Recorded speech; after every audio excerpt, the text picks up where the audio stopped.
約咧係新約舊約係 Old Testament is The Old Testament is the New Testament concealed. 舊約咧係隱藏喺新約裏邊。Okay, the New Testament is the Old Testament revealed.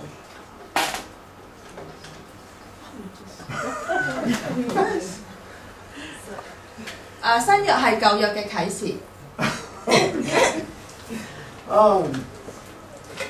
And so what we're seeing here is a very important coordination, a very important connection and relationship between the Old Testament and the New Testament. 咁先頭嗰兩句説話咧，原來咧就話咗俾你聽，舊約同新約嘅一啲嘅關係，啲微妙嘅關係。It's like in the Old Testament we can see the New Testament, but it's kind of hidden. 咁咧喺舊約裏邊咧，其實我哋可以睇到新約嘅，但係咧呢啲嘢咧係啲隱藏咗嘅，唔係好明顯嘅嘢嚟嘅。On the other hand, when we get to the New Testament, we see the Old Testament fully revealed. We see the inner meaning and the power of that as applied under the new covenant that Jesus Christ brought. 當我哋咧讀到新約嘅時候咧，原來咧我哋咧喺其中嘅話語裏邊咧睇到咧原來咧舊約咧係點樣喺新約嘅文字裏邊點樣顯現出嚟嘅。Now, before we go on to really talk about that and to get into that further, I want to give you a definition for a word this morning that you may not know. 咁咧喺我哋今日嘅講道之前咧，首先咧我會同大家咧講解咧一個詞語咧，咁可能咧呢個詞語咧大家唔明白嘅，咁先講解。Syncretism. It's a very important word, and the next few weeks as we're having a worldview seminar here, it's going to very much come into the things that our leaders will be talking about in terms of worldviews. 嗱，呢個字咧就係 syncretism 啦，可能咧有唔同嘅譯法嘅。咁其實佢意思咧就係話咧有啲類似係多神論嘅人咧，咁佢哋乜嘢都信嘅，咁所有嘢咧佢哋都會可以融合出嚟。冇衝突嘅，咁嗰啲咧咁嘅學説咧就叫做 syncretism 啦。And so syncretism is the attempted reconciliation or union of different or opposing principles or practices or parties into one. 咁呢個字咧唔單止喺信仰裏邊出現嘅，就係咧喺一啲唔同嘅，即係大家各持唔同嘅己見啊、原則啊，或者一啲習慣啊。嘅相對嘅一啲嘅群組裏邊咧，但係咧佢哋咧係想咧有一種共融，有一種合一嘅，可以做到呢一樣嘢咧，就係呢個 syncretism。A practical application, a practical way that we might see that is in a person who becomes a Christian and yet continues to worship the ancestors. 咁或者我哋攞一個實際嘅例子啦，如果係一個信仰嘅情況，就係一個基督徒咧，佢已經係信咗耶穌，但係咧佢依然繼續咧去拜嗰啲祖先啊，咁可以係解釋呢個字。And so it's like they believe everything, and they can mix it all together, like as if it were one. 咁樣咧情況咧就係佢哋咧好似其實乜嘢都相信嘅，甚至乎咧佢可以將咧所有本嚟唔同嘅嘢咧可以撈埋一齊咧，佢哋話係冇衝突嘅。There was a problem with syncretism in the New Testament scriptures when they tried to take some of the requirements of the law and place it and practice those under the covenant of grace, which Jesus established. For instance, in the book of Galatians, the new Christians were still wanting to require circumcision as a part of their faith and commitment to God, when under the new covenant that was no longer committed. So they were mixing together those two covenants. 咁咧，阿 Ken 再舉一個實例咧，就係喺新約裏邊咧，咁新約時代教會嘅教徒咧，佢哋咧依然係守緊一啲舊約嘅規條，例如係割禮啦。咁其實喺新約裏邊咧並無係需要教徒係守呢個割禮，但係佢依然沿用一啲古舊嘅習慣或者嗰個禮儀咧，佢哋咁樣做法嘅。Today, we're going to take a look at the building of the the tabernacle in the book of Exodus chapter 25. 今日我哋要講到要睇嘅經文咧，就係出埃及記嘅第25章，係講關於建造呢個會幕嘅。The tabernacle was built during the time that they were still at Mount Sinai, after they'd come out of Egypt, after they received the law. 咁當時嘅時代背景咧就係即係摩西帶領咗以色列人出紅海啦，咁佢哋就喺西乃山啦已經接受咗上帝嘅十誡啦，咁喺當時咧佢哋咧就建造呢個會幕嘅。Now, as we look at Exodus chapter 25, I want for us to see some universal principles that underline both the Old and the New Testament, and yet to see how that the New Testament is revealed through the Old Testament as well. 咁今日咧，我哋想喺呢一段經文出埃及記25章呢段經文，呢個舊約嘅經文裏邊睇下，我哋可以睇到一啲新約裏邊嘅一啲嘅相關嘅地方。And so as we're doing that, we want to see the implications of those things for our prayer lives as well. 我哋咁樣作呢個比較咧，實體我哋係想睇下究竟呢啲嘢同我哋嘅祈禱嘅生活有咩相關嘅。Now, what was the tabernacle? 會幕係乜嘢？ The tabernacle was that place of worship for the people of God between the time that they were at Mount Sinai and the time that Solomon built the temple in Jerusalem. 會幕咧就係一個聖所，係俾以色列人敬拜上帝嘅地方。咁呢個聖所嘅時段咧就係喺以色列人出咗埃及啦，咁佢喺曠野啦，一直咧沿用到所羅門王建造所羅門王嘅聖殿為止。咁呢段時期咧都係佢哋喺會幕嗰度作崇拜。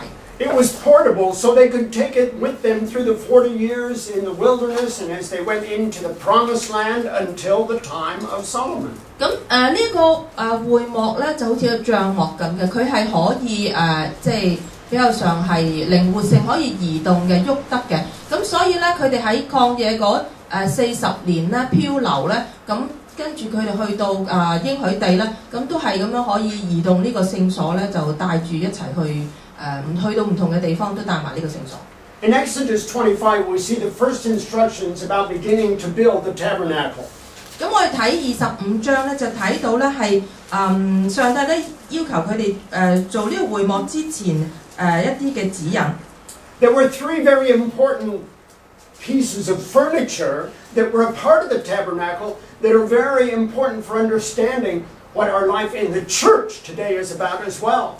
咁喺呢個會幕嘅聖所裏邊咧，有3件物件東西係好重要嘅，而呢3件物件東西咧，對我哋今日明白我哋教徒嘅新約時代嘅角色或者我哋生活咧係好重要。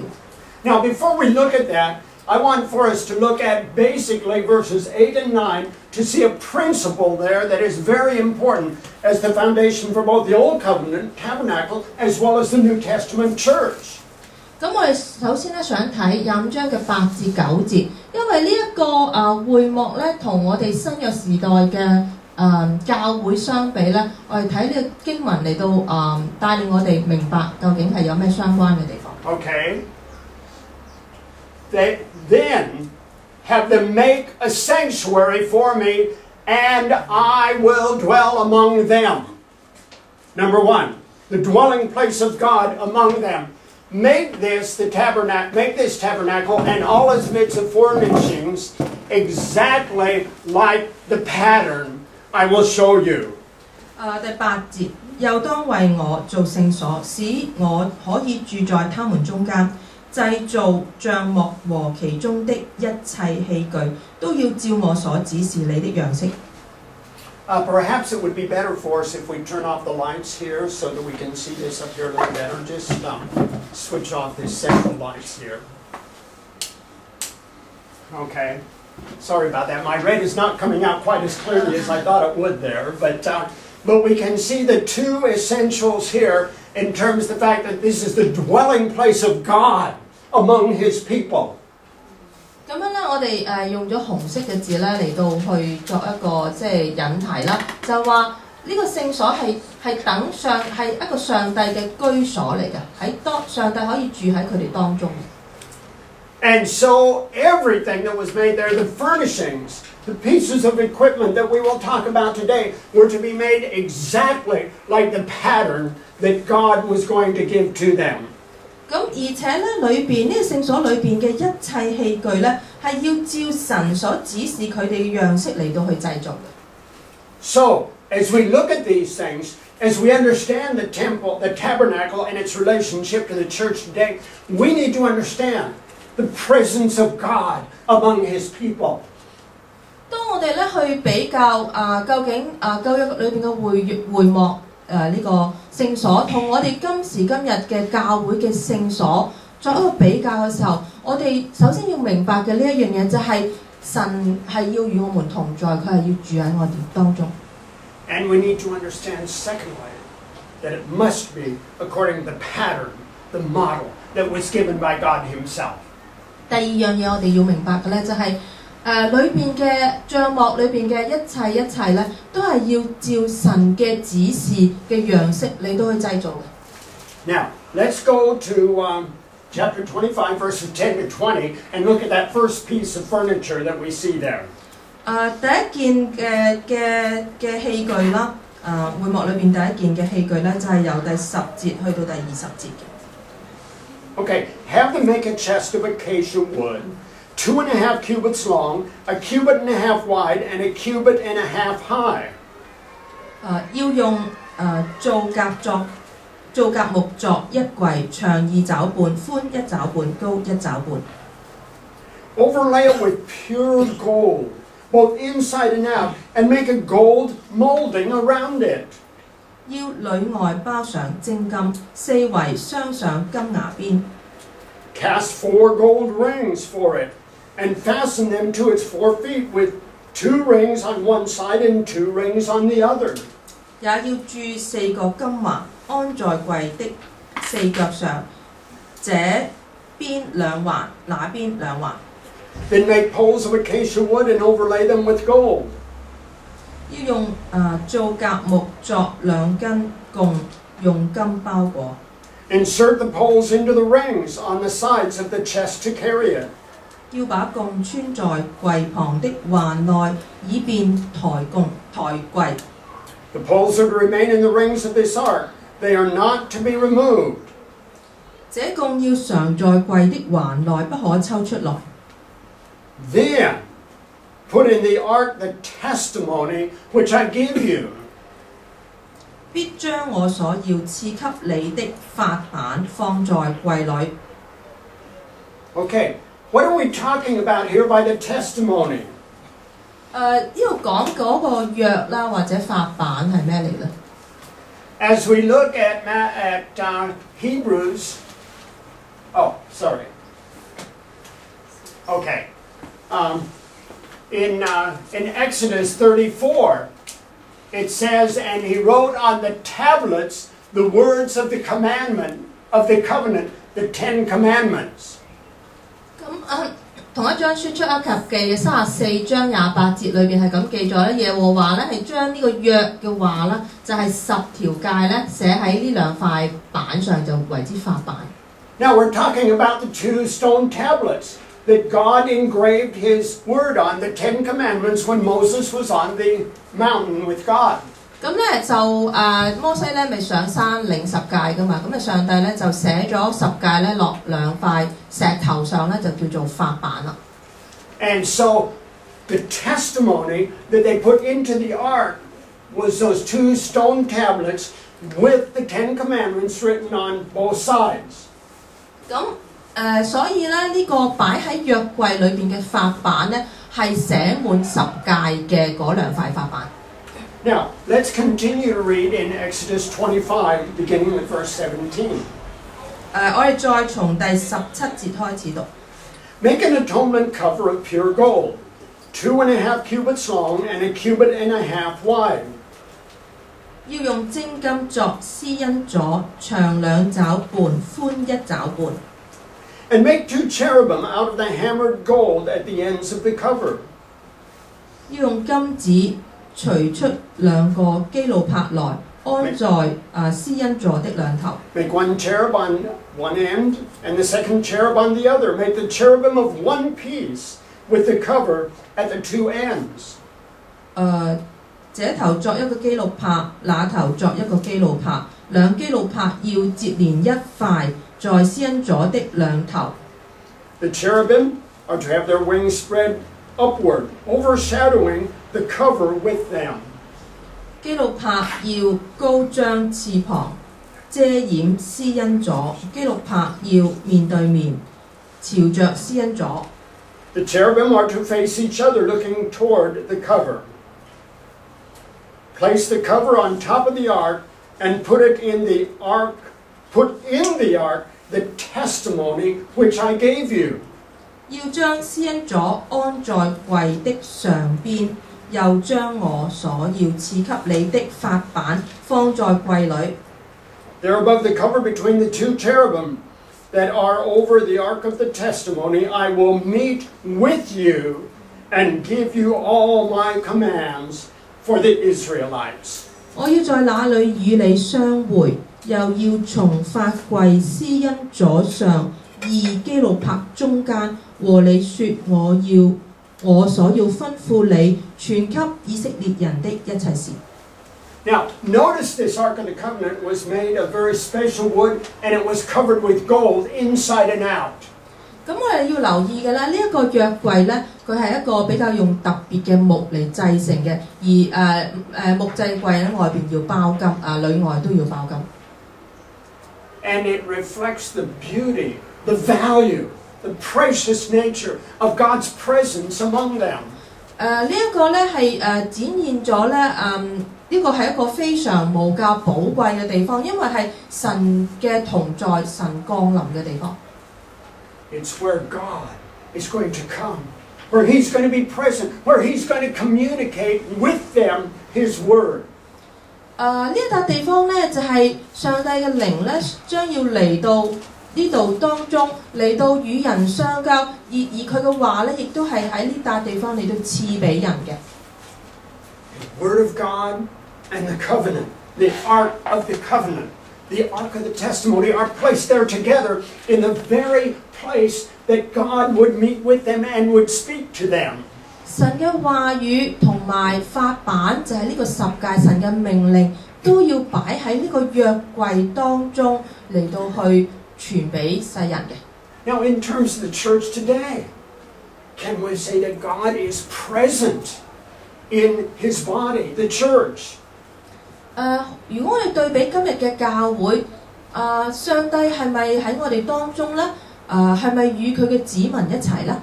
And how is God present in His body, the church today? 咁如果係嘅話，佢如何喺佢自己嘅身體，即係教會係神嘅身體，佢如何喺佢嘅身體當中呢？ The body of Christ is what in terms of New Testament identity? 耶穌基督嘅身體喺新約裏邊係點樣解釋呢？ The church 就係教會，就係教會。 The temple of the Holy Spirit. God is present in the church through the Holy Spirit. 呢一個聖所就係聖靈嘅居所，神嘅靈就係居住咗喺呢一個聖所裏邊。 And as we see the covenant and what that represented to the Old Testament people in terms of the presence of God, we see today in terms of God's presence through the Holy Spirit among His people. 咁新約舊約裏邊咧就有即係神嘅子民咧，佢點樣明白神嘅靈點樣與佢哋臨在？新約裏邊我哋都會明白聖靈點樣與教會同在。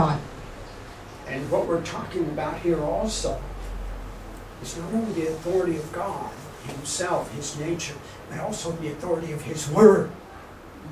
呢個聖靈嘅臨在係代表咗神嘅一個權力，一個管治嘅權力，佢嘅話語嘅權柄。 The Word of God is the sword of the Holy Spirit.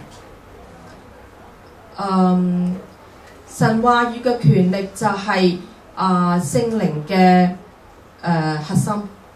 We should never separate the power and authority of the Holy Spirit from the power and authority of the Word of God. 我哋唔能夠將聖靈嗰個能力同神嘅話語嘅能力咧嚟到去分開嘅。 And yet, if we're looking at the presence of God among His people, we must realize that we cannot mix God's standard with the ways of the world, with the ways of religion, or culture, or man's desires. There cannot be that kind of syncretism.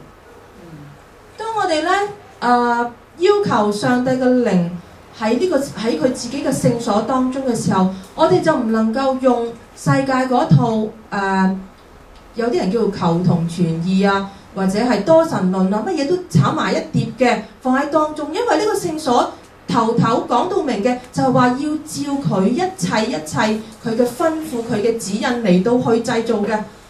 The ark was not only representing the presence of God, but was also representing the atonement that came through the blood sacrifices that were offered.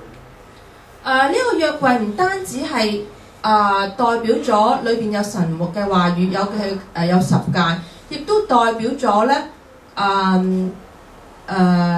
要有血嘅嚟到嘅救贖，即係流血嘅救贖。And so it is only through Jesus Christ that we have the presence of the Holy Spirit in our midst as the people of God, the church today. 當然呢個流血嘅救贖係從主耶穌喺十字架上流嘅血而造成嘅，使神同人係可以得和好嘅。Now let's go on and look at that second piece of furniture in Exodus chapter 25. 我哋再睇第25章裏邊講嘅第二件嘅物件，喺呢個聖所裏邊第二件物件。Make a table of acacia wood, 2 cubits long, a cubit wide, and a cubit and a half high. 要用皂莢木作一張桌子，長2肘，寬1肘，高1肘半。Overlay it with pure gold and make a gold molding around it. 要包上精金，四圍鑲上金牙邊。Also make it a rim. Also make it a rim a hand width wide, and put a gold molding on the rim. 講咗啦，要四圍相反，桌子的四圍各作1掌寬的橫梁，橫梁上鑲着金牙邊。Make 4 gold rings for the table, and fasten them to the 4 corners where the 4 legs are. 要作4個金環，安在桌子的4角上，就是桌子4腳上的4角。The rings are to be close to the rim to hold the poles used in carrying the table. 安環子的地方要挨近橫梁，可以穿共抬桌子。Make the poles of acacia wood, overlay them with gold, and carry the table with them. 要用皂莢木作2根槓，用金包裹，以便抬桌子。And make its plates and dishes of pure gold, as well as its pitchers and bowls for the pouring out of offerings. 要作桌子上的盤子、調羹並奠酒的爵和瓶，這都要用精金製作。Put the bread of the presence on this table to be before me at all times. 又要在桌子上，在我面前常擺陳設餅。The bread of the presence. 呢一個就係講緊嗰個陳設桌啦，Representing once again something of the nature and the presence of God among His people. 呢樣嘢咧就係代表咗神臨在喺佢嘅子民當中所代表嘅另一樣嘢。It was the bread that the priests were required to fix fresh every Sabbath day and to eat. 呢一啲咁嘅陳設餅咧，就係當時咧嘅祭司咧就要係喺安息日裏邊咧嚟到去預備好嘅，係作呢個獻祭之用，亦都係要佢哋係要食呢啲餅嘅。Once again, God had given very clear instructions exactly about how the bread was to be made. 咁而呢度咧亦都講得好清楚咧，就係呢啲餅係要點樣製作嘅。It was God's standard. It was God's requirement, not that of man. 呢個標準，呢個製作唔係從人而嚟嘅，係上帝嘅指定規定要咁樣製作嘅。 And coming into the temple of God, partaking of that bread, it was as they ate before the Lord.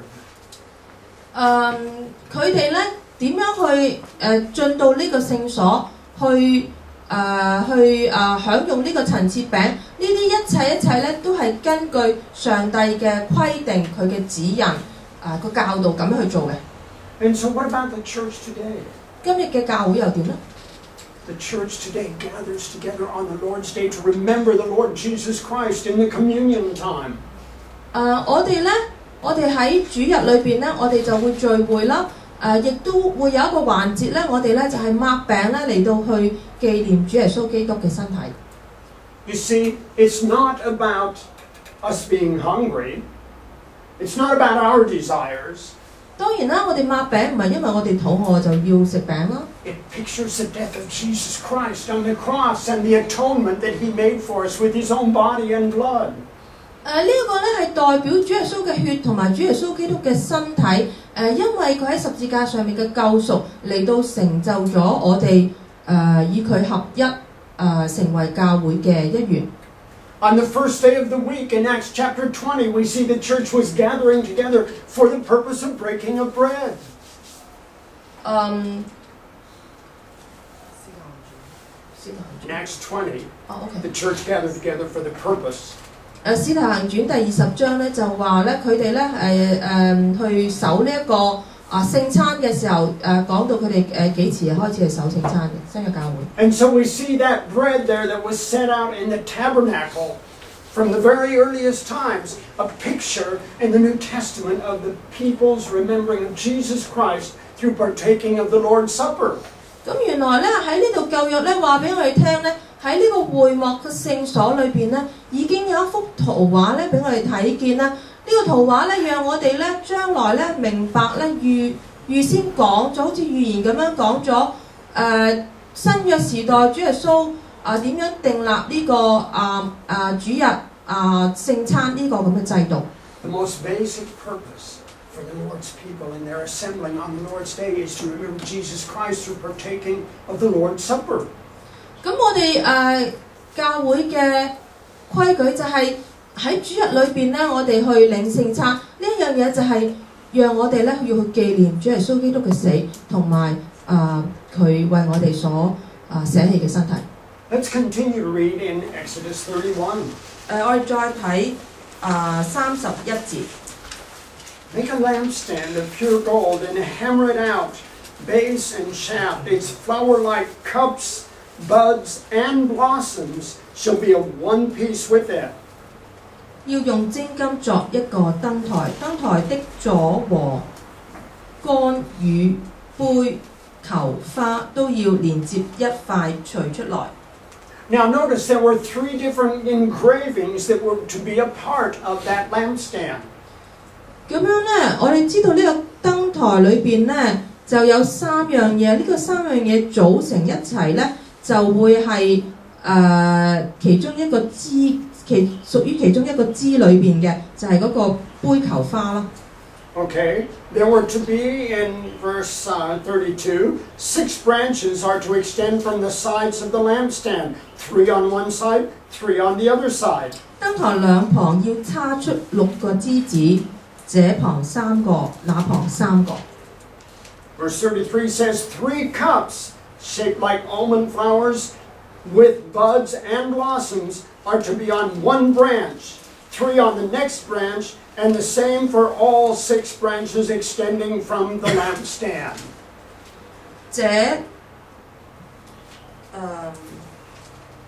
這旁每枝上有3個杯，形狀像杏花，有球有花；那旁每枝上也有3個杯，形狀像杏花，有球有花。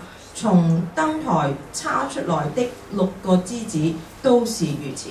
So on each one of these branches there were to be 3 sets of 3 different designs, so 9 on each branch.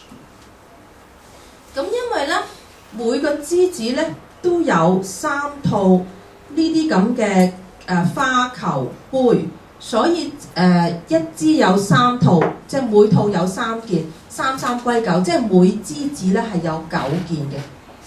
And verse 34 continues, and on the lampstand, in other words, the central shaft, okay, there were to be 4 cups shaped like almond flowers with buds and branches. 燈台上有4個杯，形狀像杏花對唔住35。燈台每2個枝子以下有球與枝子接連一塊，燈台出的6個枝子都是如此。1 bud shall be under the first pair of branches extending from the lampstand, a second bud under the second pair, a third bud under the third pair, 6 branches in all. 35? 29. 35, yes, 35. 我啱啱讀咗啦，35節已經嚇。Oh, okay. Verse 36, the buds and branches shall all be of one piece, with the lampstand hammered out of pure gold. 球和枝子要接連一塊，都是一塊精金錘出來的。So what do we see then on this central shaft? There were 4 sets of these 3 designs. 咁變咗咧，呢個金燈台咧就每旁有3個枝子啦，但係中間嗰個柱咧，嗰個主軸咧就有4套嘅，即係每套都係3件。咁但係呢個主軸裏邊有4套嘅，即係4、3、12啊。So on the central shaft there were 12 of those designs. 就係先頭嗰個計數嘅方法啦，因為主軸裏邊咧係有4套，而每套係有3件咧，咁即係總有12件嘅。Let's think about that a little bit more. On the 3 branches to the left, you have 3 sets of 9 designs, coming to 27. On one side 嗰邊。On one side. Okay. The 3 branches on one side. 咁樣咧就因為呢個金燈台就每邊3支㗎嘛，中間個軸。咁一邊嚟講咧，佢3支，每支就有9件嘅，9、3、27，即係一旁係有27。Now, when we add to those 27, those on the central shaft, which would be 12, we come up with 39. 咁如果將嗰個主軸連到另外一邊都係27㗎嘛，即係一模一樣㗎嘛。主軸嘅12加咗另外一旁嘅27咧，就係39啦。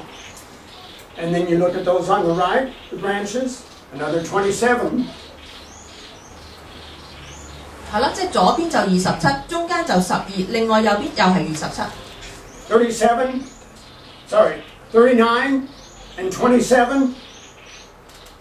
How much? 39加27係幾多咧66. 66。An exact representation of the number of books in the Old Testament, 39, and of the number of books in the New Testament, 27. 66咧就係成本聖經舊約同新約所有書加埋嘅卷數，27就係新約書卷嘅卷數，39就係舊約書卷嘅總數。I believe that many of you know Psalms 119 verse 105. 咁咧大家咧可能都好熟悉詩篇119章105節。Your word is a lamp to my feet and a light to my path. 你的話是我腳前的燈，是我路上的光。I believe that God has given us a picture in the lampstands that were in the Old Testament tabernacle of the exact number of books that would make His word complete in the Bible that we have today. 我相信喺呢個會幕其中好重要嘅一個物件咧，個金燈台裏邊咧就展現咗一幅圖畫。通過呢幅圖畫咧，上帝咧將佢當時當然未完成嘅呢個39、27，當時係未完成嘅。但係去到新約嘅時代，當所有書卷成本聖經嘅書卷完成嘅時候，就可以同呢一幅圖畫嚟到作一個對比。In this furniture, we have a picture of the Holy Spirit. 呢一幅圖畫俾我哋睇到聖靈。We have a picture of communion. 我哋睇到擘餅。And we have a picture of the Word of God. 我哋亦都睇到呢個金燈台代表神嘅話語。Now, let's go on and look at what verses 37 to 40 say. 我哋再睇，47節37 to 40. 37至40節。Then make its 7 lamps and set them up on it so that they light the space in front of it. 要作燈台的7個燈盞，祭司要點這燈，使燈光對照。Its wick trimmers and trays are to be of pure gold. 燈台的蠟剪和竹花，蠟剪和蠟花盤也是要精金的。A talent of pure gold is to be used for the lampstand and all these accessories. 作燈台和這一切的器具要用精金，他連得。See that you make them according to the pattern shown you on the mountain. 要謹慎作這些物件，都要照着在山上指示你的樣式。Wow. 3 branches on each side, the central shaft. The top of each had a lamp. 7 lamps. 金燈台有一個主幹啦，跟住兩旁各有3支枝子，而呢總共係7支幹啦，即係主幹連埋6隻枝子，7支幹上邊係有7盞燈。And so what does number 7 represent for us? 7呢個數目字係對我嚟講有咩意義呢？ In both the Old Testament and the New Testament, it represents maturity, completeness, or perfection. 喺舊約同埋新約嘅聖經教導咧，呢個7字係代表完整。So in the Old Testament, we're seeing the New Testament concealed. 所以喺舊約裏邊咧，我哋睇到一啲新約隱藏嘅東西。But in the New Testament, we're seeing the true meaning of the Old Testament revealed. 所以喺新約裏邊，我哋就睇到舊約嘅啟示。The Holy Spirit, 聖靈、 communion, the Word of God, 神嘅話語。 as we see that picture in the Old Testament. 呢啲嘢我哋喺舊約裏邊嘅圖畫都已經俾咗我哋一幅好好嘅圖畫。Now, I want you to see one more thing regarding the lampstands. 再想同大家睇多一樣嘢係關於呢個金燈台。In the book of Revelation, the 7 lampstands are the 7 churches. 啟示錄嘅1章20節話咧，7個燈台就係7個教會。Lampstand, the church. 燈台就係代表教會。 God's source of light in the world 呢個 is His church today. 上帝嘅光，佢嘅榮耀點樣照喺呢個世界上，就係靠呢啲燈台、呢啲教會。In 1 Timothy 3:15, at the closing of it, it speaks of God's household, which is the church of the living God, the pillar and foundation of the truth. 提摩太前書3章15節咁樣講，這家就是永生神的教會，真理的柱石和根基。And so God has called us into this relationship as bearers of His truth to make that known in the world today as a light. 上帝對我哋嘅呼召就係要我哋將呢個家成為喺呢個世界上面嘅真理，而呢個真理係可以照耀呢個黑暗嘅世界。Jesus said the temple was a house of prayer for all nations. 主耶穌話咧係聖所係萬國祈禱嘅地方。Now, of course, he was talking about the temple, the building there in Jerusalem at the time. 當然，當時耶穌講呢句説話嘅，當然佢係講緊喺耶路撒冷嘅聖所啦。But we know that the spiritual temple is the body of Christ, the church.